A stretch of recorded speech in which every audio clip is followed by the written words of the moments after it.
সুপ্রভাত বন্ধুরা, শুরু করছি আজ চিন্তনের মুখ্য বার্তা। আজ 25 আগস্ট রবিবার। আজকের আন্তর্জাতিক খবর।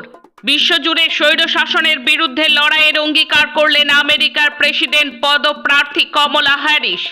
ইরানের প্রাক্তন প্রেসিডেন্ট ইব্রাহিম রাইসের হেলিকপ্টার দুর্ঘটনার কারণ জানা গেছে কোনো অন্তর্ঘাত না, অনুমোদিত ওজনের চেয়ে বেশি মানুষের চাপ অথবা খারাপ আবহাওয়ার কারণেই দুর্ঘটনা বলে জানালো সরকার।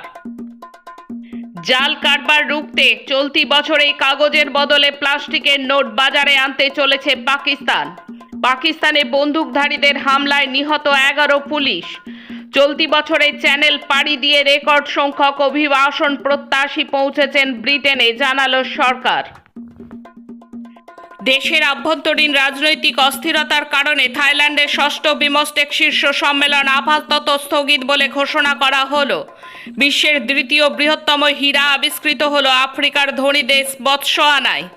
একসময়ের আমদানিকারক দেশ থেকে আজ এশিয়ার বৃহত্তম দুগ্ধ রপ্তানিকারক দেশ হিসাবে পরিচিত হয়েছে ইরান। বন্যায় ভাসছে বাংলাদেশের 11টি জেলা, মৃতের সংখ্যা বেড়ে 18, ক্ষতিগ্রস্ত প্রায় 50 লক্ষ মানুষ। চ্যালেঞ্জ দেশটির নতুন সরকারের সামনে। ডুবোজাহাজের অস্তিত্ব জানা যাবে বিমান থেকেও। ভারতকে 442 কোটি টাকায় সোনবয় টেকনোলজি ও যন্ত্রাংশ বিক্রি করতে রাজি হলো আমেরিকা। নয়া অভিবাসন নীতির গেরোয় মিলছে না ভিসা, ব্রিটেনে ক্রমশ কমছে ভারতীয় পড়ুয়ার সংখ্যা। বিজ্ঞান, স্বাস্থ্য ও পরিবেশ সংবাদ। উত্তর আটলান্টিক মহাসাগরের মাঝখানে সমুদ্রতলের নিচে 1268 মিটার গভীর গর্ত খুঁড়েছেন ভূতাত্ত্বিকরা।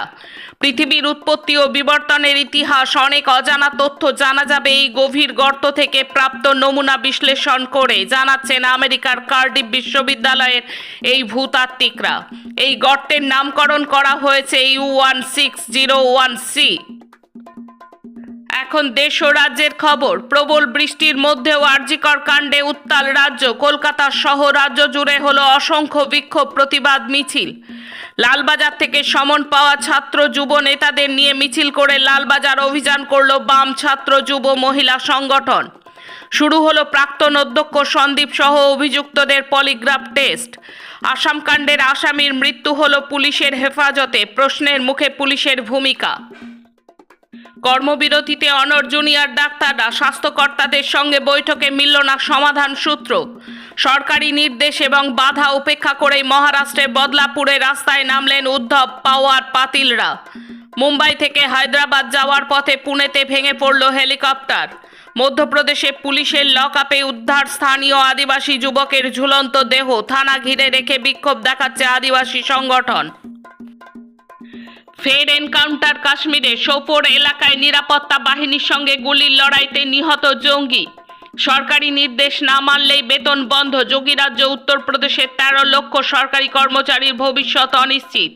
মহারাষ্ট্রের জালনা শহরে ইস্পাত কারখানায় বয়লার বিস্ফোরণ, আহত 22, গুরুতর জখম 3। এখন খেলার খবর। শ্রীলঙ্কার মাটিতে আয়োজিত এশিয়া প্যাসিফিক যোগাসন প্রতিযোগিতায় জোড়া পদক জিতলেন বাংলার মেয়ে সুস্মিতা। সোনা জিতে দেশকে গর্বের মুহূর্ত উপহার দিলেন সুস্মিতা দেবনাথ। প্রিমিয়ার লিগে চলতি মরশুমে শুরু থেকেই ছন্দে ম্যানচেস্টার সিটি। প্রথম 2 ম্যাচ জিতে পয়েন্ট তালিকায় শীর্ষে গতবারের চ্যাম্পিয়নরা। অন্যদিকে প্রথম ম্যাচ জিতলেও দ্বিতীয় ম্যাচেই হোঁচট খেল ম্যানচেস্টার ইউনাইটেড। শেষ মুহূর্তের গোলে হারল তারা। শ্রীলঙ্কার বিপক্ষে ম্যানচেস্টারে প্রথম টেস্ট জিতে নিল ইংল্যান্ড। প্রথম ইনিংসে শ্রীলঙ্কা দল প্রথমে ব্যাট করে মাত্র 236 রানেই অল আউট হয়ে যায়। জবাবে ব্যাট করতে নেমে ইংল্যান্ড দল 358 রান তোলে। আজকের মুখ্য বার্তা এই পর্যন্ত। নমস্কার।